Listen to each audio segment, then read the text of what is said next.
Good morning. I think it's time that we get started. There should be plenty of people that are streaming in from around the world, as well as a good group of us here this morning. And I'm sure that the group will get thicker as the day moves on, giving people a chance to travel here. We had a great event yesterday with a lot of wonderful discussions, and we're looking forward to the continuation of that today. This morning we're starting the program with Tom Hanrahan, the Dean of the Architecture School here at Pratt, followed by Michael A.Arbib, who's the ANFA liaison for the conference, and also a professor at USC, among many other things. And finally we'll have Professor Harry Malgrave joining us, and he'll be speaking last, and then we'll have a conversation between the three of them. There's a change to the program. Mr. Malgrave was supposed to speak yesterday, but due to travel limitations, troubles, he's now joining us and adjusting the program this morning. And then we'll go from there. Just by way of gratitude, I just want to thank Pratt School of Architecture for hosting this event, and ANFA for co-hosting the event with us. And particularly, I'd like to thank Dan Bucescu for his initial vision for the conference, and then Michael A.Arbib for his for the way that he saw the potential in the conference and was able to help us bring it to fruition. Every step of the way being very attentive to us and helping us to move the conference forward with the utmost care of detail. So that was amazing effort on all of their parts. And lastly, I'd just like to thank all of us for moving the discussion forward in a topic that's very important, and that there's plenty of new avenues to mine. So let's move into the discussions, but before so,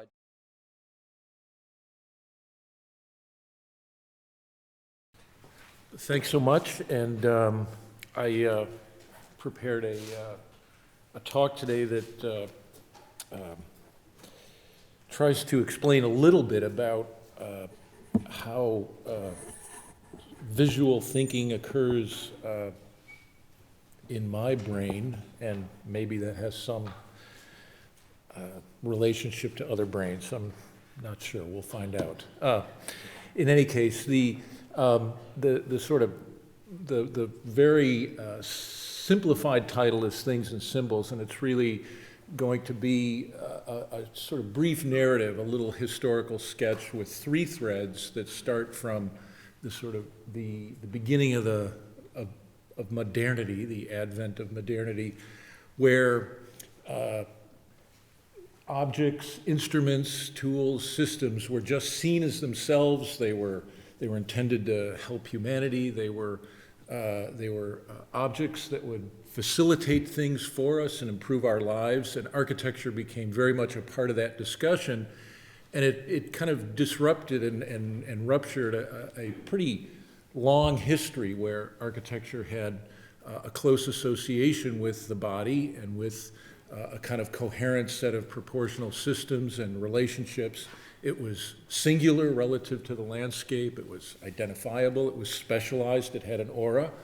And I think with modernity, lots of things got produced more quickly, and the relationship between the things we make and the things that we think are important became much more kind of blurred. And I think that's where I hope to end up, that we have this, I think, a pretty nice magical moment where our minds and our understanding in terms of design can move really rapidly between sort of looking at the whole field of objects in front of us, many of which are designed now. Industrial design didn't even exist as a discipline 100 years ago. And how some of those things emerge as very important, sometimes as big kind of buildings, and then they kind of submerge back into the field. Now cities are much more prevalent, larger. We're an urbanized society. So it's a much more blended kind of hybrid environment that we live in as designers and architects. And so to just kind of set up that sort of polarity, I suppose. I'm going to just escape here for a moment and show a quick video.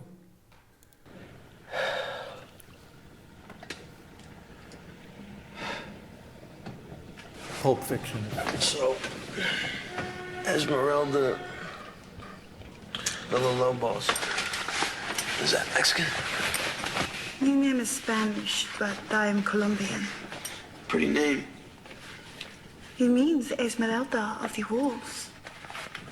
Your name means Esmeralda of the Wolves? It's some handle you got there, honey. Thank you. And what is your name? Butch. Butch. What does it mean? I'm an American, honey. Our names don't mean shit. That's one idea of meaning. The most important oops, thing. I'm sorry. Let me turn this off. The other one is kind of embedded here. And sorry about that. And this is from the famous Far Side cartoon. I should probably apologize for the previous video in this. You know, when Dan asked me to present, he said, look, there's going to be a lot of really smart people here, and then there's going to be you. So why don't you just throw around a few four-letter words and try to get a couple of cheap laughs? So it's my effort, and I didn't use the four-letter word, and that'll be the only one for the rest of the day. I'm disrespectful, but this is kind of the other end of not meaning anything, which is, you know, contemporary objects, you know, do mean something. Obviously, they have reclaimed an aura, so to speak, and we put them in museums.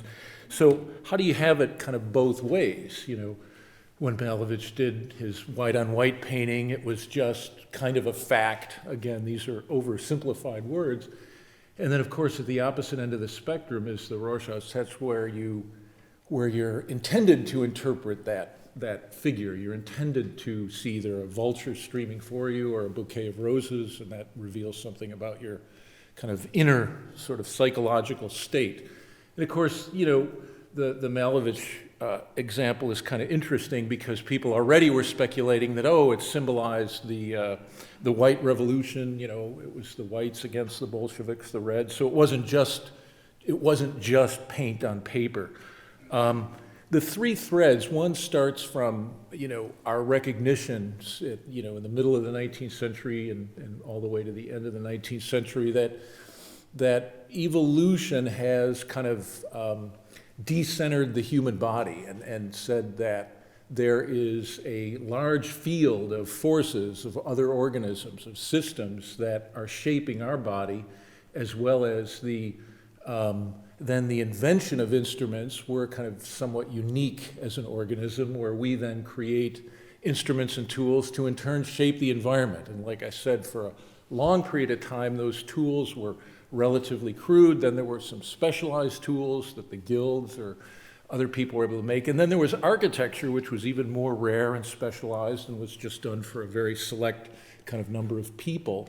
And then even then, out of some of those architectural sort of forms, there became very kind of specialized symbolic elements. And evolution, you know, has another kind of interesting sort of aspect to it, which is that not only is it a recognition that the field around us is as significant as our own body, that we're deeply enmeshed in that field, but that as we begin to shape it ourselves with our own instruments and our own inventions, we start to kind of modify it, and we can either improve our life or maybe not improve our life. We need to sort of evaluate this. Of course, this is the scene from 2001 where a bone turns into a spaceship, the bone being a weapon, and one wonders if, you know, our genetic makeup will allow us to survive. We tend to be kind of aggressive, but also we also are able to act communally and altruistically, and that's certainly a part of what goes into a spaceship, like a piece of architecture. And so, you know, evolutionary theory kind of starts to set the stage for a really kind of aggressive instrumentality in terms of thinking about architecture. And guilty, this is me in my misspent youth as a young architect, a kind of early competition where the building, this was a design for a interpretive center. It was really thought of as a kind of spaceship landing on Earth to some respects. It had all sorts of environmental technology. This was back in the day, even before one could even think about that, and it was a very kind of aggressive stance against, in a way, language and maybe thinking about meaning. It was just trying to say, as Jim Sterling, the late great English architect, said, kind of make a bloody-minded architecture. And I think the next kind of thread is then mass production and how that has adapted or transformed the kind of field around us. It's not just natural systems anymore. We're making our own tools. We really, at least, certainly from a New York perspective and most people on Earth, we live in our own kind of environment. We live in our own milieu at this point. And there was an author named Walter Benjamin, of course, well known in sort of architectural art historical circles, who speculated on the kind of changes, not just in the style of things. I think there were a lot of people who were looking at architecture and trying to make sense out of, how to rethink the way architecture looked, but he was very interested in how our perception changes, what our expectations were with respect to the environment, with respect to individual buildings. As I said, there's suddenly an emerging field of things. One is that's some water towers by Diderot, and then Francis Picabia, sort of around 1911 or 12, in a sense painting a portrait of a machine, which is really an odd, kind of odd thing to do. But the machine was almost then becoming a kind of stand-in for the body. And counter to that emergence of all those mass-produced items that looked like machines and were machines, there were also mass-produced images. And of course, the image on your left, the lamp, really was something that was a concern of the Bauhaus architects. That's the kind of contrast. The Wagenfeld lamp from the Bauhaus era is really the birth of industrial design and was not really intended as an image. This is kind of a counter to the kind of oddly decorated lamp, which was deplored by both kind of classical architects and modern architects. The modern architects said it was just complete trash, inauthentic, and of course the classical architects suddenly realized they were out of a job because machines could make their work even better than them. So they were very concerned by mass production, and in a very interesting way, Benjamin tried to kind of avoid the kind of stylistic questions and say that in fact the ways of seeing were starting to merge all these things. Both your slide on the right, and these are pages from the André Breton's Nadia, the surrealist book, and he was very interested in photography and the camera that would make new ways of kind of understanding the field around us as well as individual buildings. So you could have the typical architect's view, the kind of elevational view that you see on the right, but also, and these are both pages from the same book, a kind of fragment of an ordinary building, just a storefront. So the camera was able to start to, in a way, flatten the entire environment and merge not just kind of buildings with buildings and fragments of buildings, but also merge figure and ground, also merge bodies with background and vice versa. And it was that kind of selective framing that started to look at sort of individual moments. Of course, Benjamin also talked about, the capacity for these images, these fragments of images, to, in a way, very much parallel the way images and memories kind of resurge in the brain or come back to us in the brain, the way a photograph can trigger a memory. And Benjamin even said, stumbling upon a building that you haven't seen in a while might bring back a memory. It's almost a kind of photographic experience. And that bit about ethics of demonstration, that's supposed to be the kind of next slide. And this idea of selective framing, this is a project that I'll show in a moment in upstate New York. It becomes a kind of, a thought that we try to use, that I try to use in projects, which is that there's an aspect to architecture that says, at this point, you can, in a sense, get a bit out of the way and let the architecture, in a sense, speak to what's around it and, kind of frame to nature. The other thing that Benjamin added then, in addition to this idea of freezing time through the photograph, what was interesting is mass-produced photography is cinema. And that introduced the idea of movement, in a way reintroduced the idea of movement, but in a much more kind of mechanically produced, projective way than, say, walking through a building. It actually starts to say, it kind of does the moving for you. And you can sit inertly and sort of watch things move in front of you. And you can do it fast and slow. I think like the photograph that kind of freezes the field so that you can stop and look at it. And that was kind of Benjamin's theory about the work of art in a mechanical age. You have to do something different than just produce things mechanically. You have to stop time, you have to speed it up, you have to do something, you have to frame it in a special way, you have to do something to kind of get people out of their kind of distraction, he called it, even like stupor. So these are just two examples. That's that beautiful, if you love landscapes and slow cinema, the kind of opening credits to No Country for Old Men. And even if you don't like the Coen brothers and you don't like Texas, it's a beautiful, and because it's almost like a set of photographs, just a little bit of grass waving, just a beautiful slow opening. And then Vertov, Man with a Movie Camera, is the one on your right, and that's a constructivist film that makes bodies and city and machines all kind of waking up in Odessa in the morning and becoming one giant kind of throbbing machine by the end of the day. And it's all about fast movement and speeding up. And it's, again, this kind of complete merging of field and organism into one kind of mass. And just, I wanted to mention then that kind of ethics of demonstration, because in fact, the German cinema and Russian cinema was very kind of quick to absorb these kind of different techniques of slow and fast movement, more so than Hollywood even in those days. And of course, the avant-garde German cinema was quickly kind of sort of aggrandized or taken over by the fascist movement.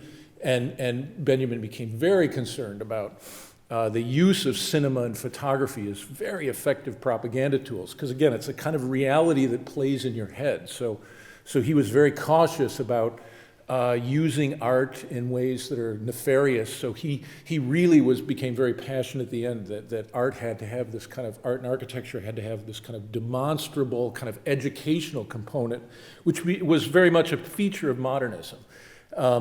And is still, again, a kind of interesting component together with the ethics of survival. So the last little thread is then sort of bringing us up to date and trying to think about how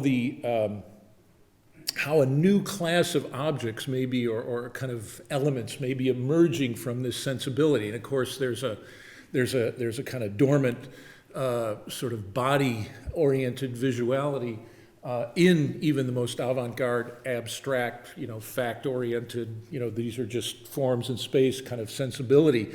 And one is a big toe from George Bataille. The other one is a photograph by Man Ray. And the art historian Rosalind Krauss kind of picks up the thread that Benjamin sort of left dangling there and says, okay, you're interested in process, ways of seeing. How do those ways of seeing produce a kind of new category of elements and objects? And one strand that she says is, look, we're looking at bodies. There was kind of, this issue of mass production in bodies. But she says, it's not so interesting to kind of look at the whole figure or look at it in a kind of Renaissance sense as a complete figure. She identified these two in a way, very different kind of images. One is the big toe from George Bataille's book, his surrealist essay, and the other is one of Man Ray's many photographs of necks. And of course, the toe, she says, the toe and the neck are pretty interesting because they're not really about the seeing and they're not about eye-brain connections, but in fact, the toe is the hinge that allows the human body to stand vertically. So it's a kind of 90-degree hinge, which allows us to become a very different animal than all the rest of the animals around us. And of course, the neck is kind of, this photograph is kind of the opposite, because an animal always has its chin and its nose extended. It's a kind of prow that's in front of the eye, whereas the human body, again, by turning the neck has a kind of different relationship. It turns 90 degrees down, so the toe turns us up, the neck turns us down, and this completely transforms us as a kind of animal in our environment. Suddenly our body and our face are in a single plane and 90 degrees to the horizon line. So these are kind of really interesting ideas about fragments of body. Again, like looking at ordinary buildings, they're looking at more ordinary parts of the body and starting to elevate them and saying these kind of represent really different ways of thinking about things. Two visual images from that same book that Rosalind Krauss wrote, a kind of extended essay, the Optical Unconscious. This is a painting by Max Ernst, and it starts to say, okay, let's not look at the whole figure, let's look at parts of bodies, and let's start to merge them with the landscape. Let's start to literally merge them with the field, much like photography, cinema, et cetera. And again, if an architectural student sort of presented this idea, as a plan, you'd say as a critic, you're done. Don't even have another idea for the rest of the semester. This is incredible, starting to think about these relationships between, landscape and the human figure.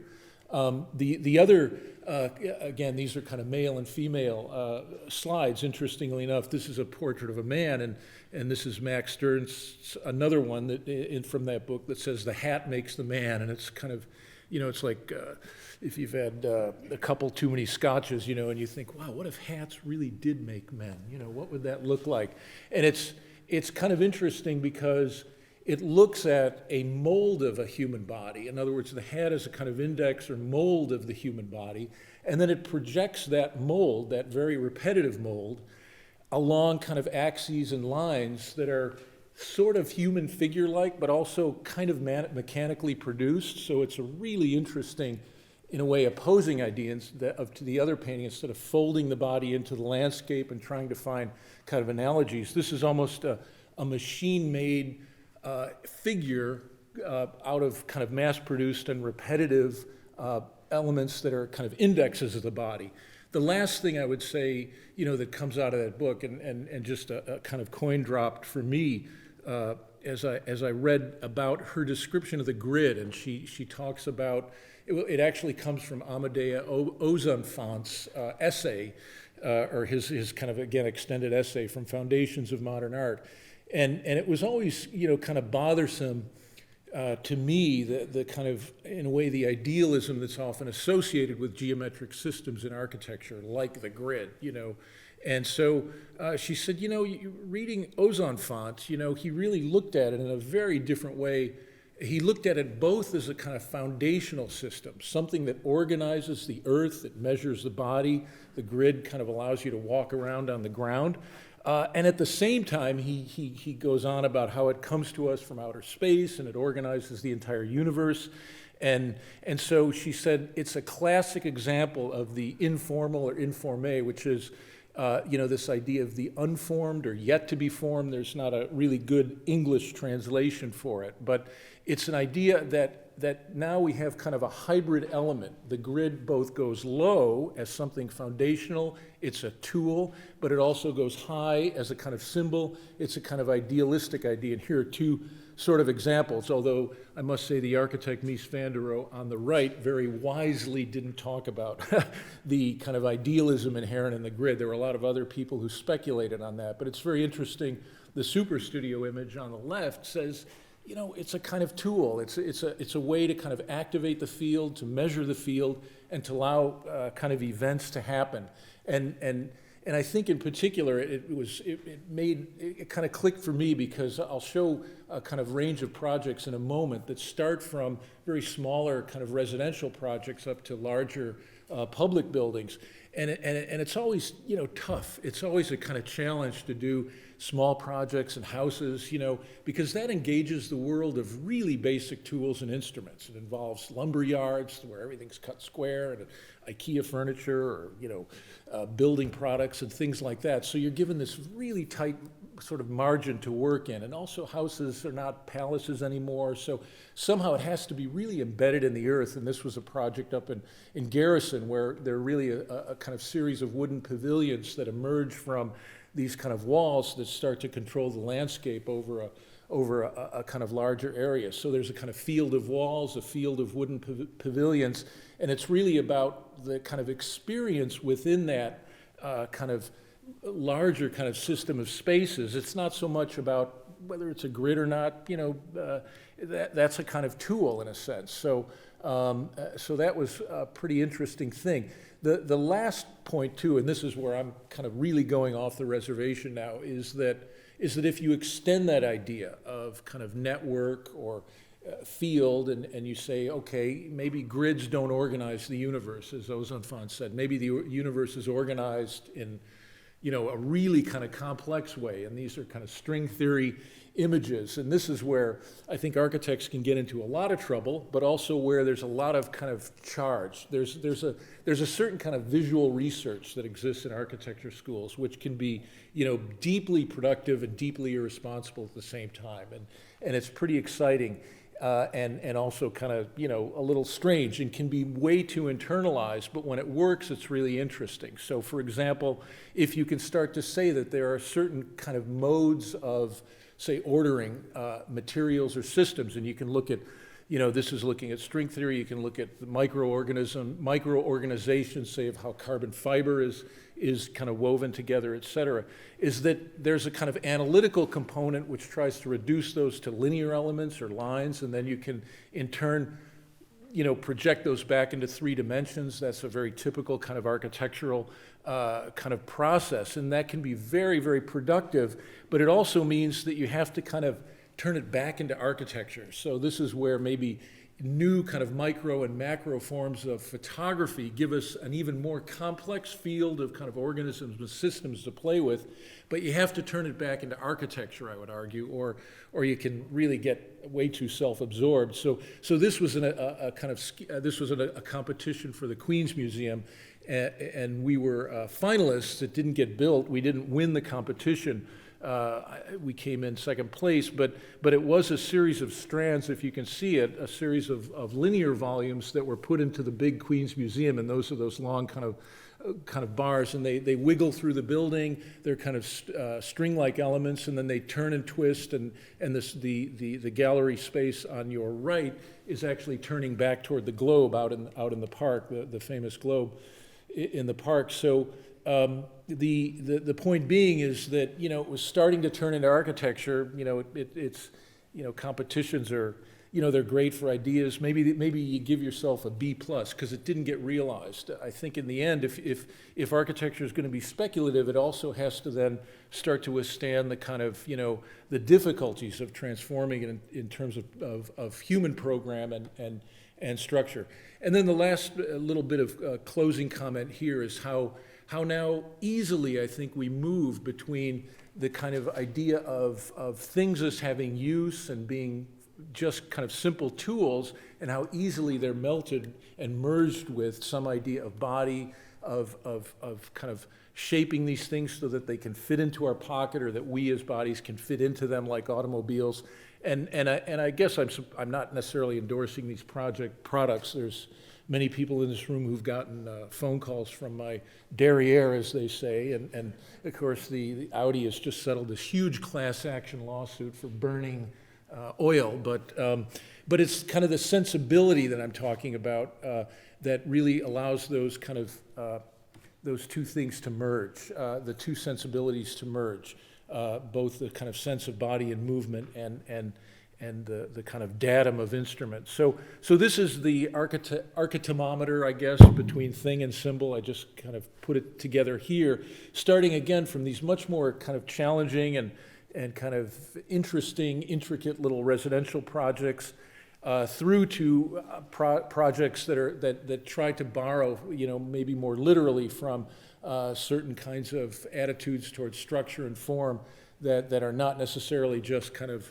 reduced to, say, a particular relationship. At the kind of left side of the spectrum, it's more like if you play guitar, that's more like just 3 chords, 12 bars. Play it, sit down.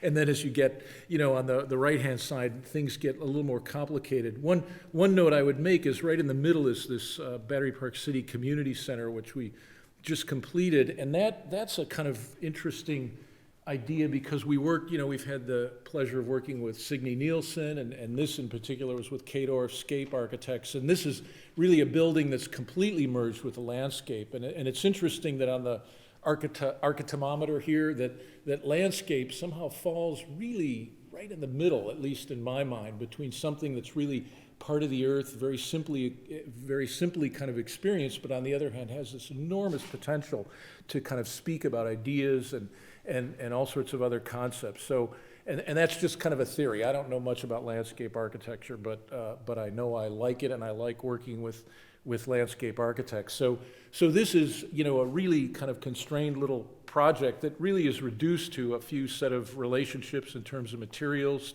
It's really one kind of wood that's used, ash, which is used in different ways, kind of collaborations with artists, some metal, glass, things are kind of floating, suspended, and just a very kind of simple, kind of elegant experience. This is for a building, a very small studio building in Easton, Pennsylvania, for Joe Amrine and Susan Swenson. They own and run the Pierogi Gallery and the Boiler in Williamsburg, and they wanted a studio building. Susan edits a poetry journal, and Joe's a practicing artist himself, and they wanted a studio out on this kind of sloping hill in Easton, Pennsylvania, and the thought was to just, I mean, you know, I guess it's kind of a trailer. I guess it's kind of a building you could drop in with a crane, which we actually explored, of course. But and it's intended to have that kind of just really simple, ordered from a catalog kind of quality. It also doesn't really have a front door. Of course, we couldn't drop it in a crane. You know, the land slopes kind of crazy.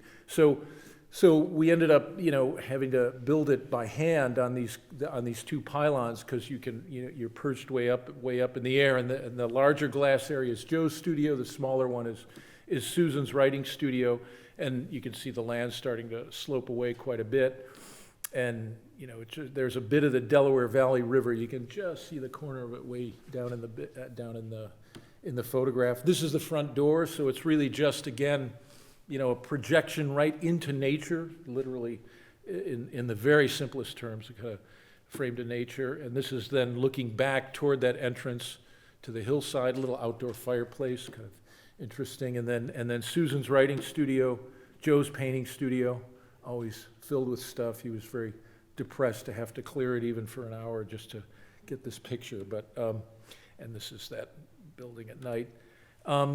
Kind of moving up that scale, then this is a small addition over on campus. The design center insertion, the building that sits between two loft buildings, and it's floating again, and you're supposed to go under it, and that kind of floating strategy allows for the entrance to the whole complex to occur on the ground level. So it kind of clears the ground plane. Everybody walks in.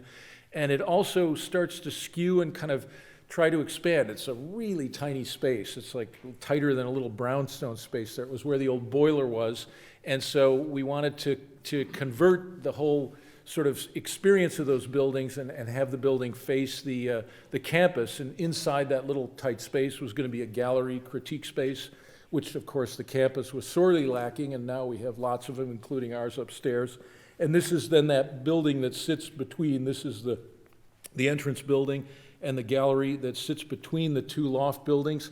It's made out of a blackened stainless steel that actually reflects some of the bricks, so it's both kind of projecting and also intended to be reflecting some of the brick and like a lot of the black ironwork around campus. And this is walking up to it, and then walking under that volume into a space which is really then kind of revealing. It kind of clears away some of the existing buildings, and you move up a blackened steel stair up into the upper level. This is the gallery looking north, then a nice north-facing gallery, very good for light, and this is how they use it now. And you can also kind of lower a screen and project things at night. I don't know that they do that. I think they just lower the screen and use it not to kind of do dual projection, but show things inside, have kind of small lectures there. This is that building then that is just complete and is the kind of end product of a long series of other things that we were doing in the North neighborhood in Battery Park City, planning parks, and we were involved in urban design there for quite a few years. And this was a building that's kind of a fence, I mean, really, for lack of a better term. And it's really embedded in the landscape. And it's got a building, it's got a roof terrace with some community spaces under it. It's a community center. It has swimming pools and recreation.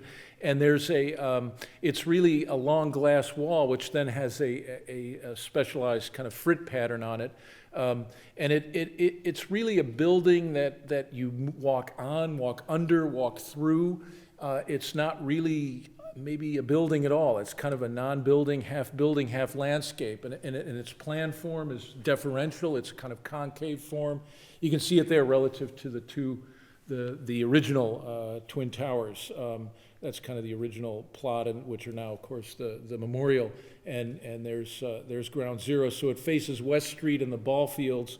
And yeah, I don't know that it's even under construction. Yeah, you can see down in that slide. So this is, starting from the north, you can actually move up ramps, which are sort of partially exposed. I'll show that in a moment. And you move along the curved rail, looking over the ball fields. That's another view of that kind of north end, and down then into the building. There's circulation that gets you from all the main kind of recreation spaces, and you can see how the building's kind of a film. It's like it's literally a very thin kind of plane, and it's like maybe a little bit of a zoetrope, kind of those antique cinematic kind of machines with a lot of different frames to look at people and things going on as you pass by. And then deep into that, there's 3 kind of excavations or courtyards, we're calling them, that are made out of this very heavy material. It's almost like the grit of the earth is kind of coming back into this kind of curved surface. This is then the south side. This is the center. People move upstairs, looking into the space. You actually walk in on an upper level. Don't even try to understand it. I'm not even going to attempt to explain the plan. You can't. It's like, forget it. But you're just kind of walking around in many different ways. But you look down into a pool, a swimming pool, and there's a kind of datum line, which is the bluestone, and these are looking back out from the children's pool. And that stair you came down, the arcade back to the ball fields, and you can see all these kind of different levels of circulation. At the north end, there's some dance rooms, and you can see, again, through that kind of, movement systems, all the various levels are kind of exposed down at that end, and the building becomes a bit of a kind of device for looking at people moving through space. And it's kind of a nice experience there. And of course, the frit pattern has many different dimensions to it. We actually work with a composer. There's a kind of app that you can listen to, and it's also a sustainability feature. It's, long story. And then the ends become more intricately involved with landscape and walls that are projecting, again, behind that thin film, that kind of cinematic film. There's a kind of thicker, kind of heavier architecture made out of stone, and you can experience kind of landscape spaces. And then again, moving back at night, you can, everything's sort of exposed, all those circulatory systems. The last couple projects then are really talking about, and I'll finish up in about 2 minutes, this is a small chapel, but it starts to explore then the ideas of kind of curvatures and more kind of, I suppose, iconic. I'm going to be really quick and kind of simple here, but there's kind of geometries here that are quite, interesting and complex, and start to talk about the threaded geometry through history that have to do with curves and ratios. And it's in Greenwich Village, right off the street. And then there's a reading room. It's a Christian Science chapel. And then walking through that chapel and those spaces into the space itself, there's a kind of, a lot of funny kind of conditions that you find in New York, where we tried to warp the spaces to contend with those, and so they become the kind of complexity of the city fabric as it started to bend became very productive, I think. And then as you move up through that space, again, the framing becomes much more complex than the idea of framing in some of those early residential projects. There's bends in the space. You're in a way kind of amputated as much as you are kind of invited into spaces. This is another view from that stair. And there's also a kind of Sunday school down below that was kind of interesting. And then this is very quickly a project in Queens which starts to look at the complexities of roof forms and how they start to both act as a kind of device that speaks about acoustics as well as kind of visuality from the outside. There was a context where the building is deferential from certain parts. It's kind of bending down. It's a multi-purpose room in a community center. Other parts where it's not so deferential, obviously, more aggressive, the entrance, and then very simple space of, kind of more complicated framing in the roof. And that kind of led directly to this center we did for Buddhists up in upstate New York, next to Hudson, New York, where the meditation hall was probably this kind of stable, very, very elegant kind of space for contemplation. That's the volume, the meditation hall, excuse me, on your left. And then there were 4 other buildings. There was a linked administration building, if you look down at the bottom, as well as 3 other residences. And those were kind of buildings of daily life. They had a more organic kind of spiraling geometry, a little more kind of complex experiences. Again, the whole thing was kind of, a certain kind of humility, I suppose you should say, meaning, the budget was not so, was interesting on this project. But nevertheless, the thoughts were to start to blend ideas of memory. Obviously, the beautiful sort of cemetery by Gunnar Asplund is one of those images pictured, and the kind of just the beauty of vertical trees. Again, a kind of dense field of forest kind of emerging into buildings coming forward. And the buildings are right on the edge. You can see there's actually a 300-acre reserve that the organization owns. Actually, the slides turn kind of 90 degrees. It's to the east, so the buildings are way back, almost 1.5 miles from the road, so that you're up against the edge of a forest. The buildings have emerged, and you look out toward the Catskill Mountains. Quite a kind of spectacular view. This is the relationship between the administration and the meditation hall. This is the meditation hall itself, a porch that allows, again, viewing. You saw that slide. The meditation hall itself kind of open at the bottom so that when you're meditating, you're just looking at a kind of green stripe of landscape. The dining hall back up toward the other buildings, the residential buildings. And you can see how they have a kind of variety of experiences, different kinds of framed views and unframed views, open corners. There's a form of the building, and this is looking back diagonally from the farthest building, which we were very pleased to see that it was this is the pavilion of placelessness. So, I'm not a Buddhist. I don't know necessarily what that means, but. And this very last project, just to show, this is 1 week old. I thought I'd show something in progress. It's a library in Staten Island, and it's really just intended as then a kind of next step development where a simple kind of mold idea, simple kind of sort of curving form can then be possibly cut. This again is a theory. Those are the slides on the left, that we can kind of cut those even though it's a simple extrusion, and try to come up with, again, 2 strands or 2 kind of lines that form, when put together, they can both bend and plan and kind of curve in section and start to create a kind of interesting reading space, a reading room. And the 2 strands, the 2 lines are both, a kind of sectional condition, but also, if you can see, they would also have all the books and then all the other kind of program elements of the library, which is reading and computers and all those kinds of things, happen in the middle, and the 2 strands on the outside are really about the books and the shelves. And this is, just getting started, so showing that kind of process of working. Thank you.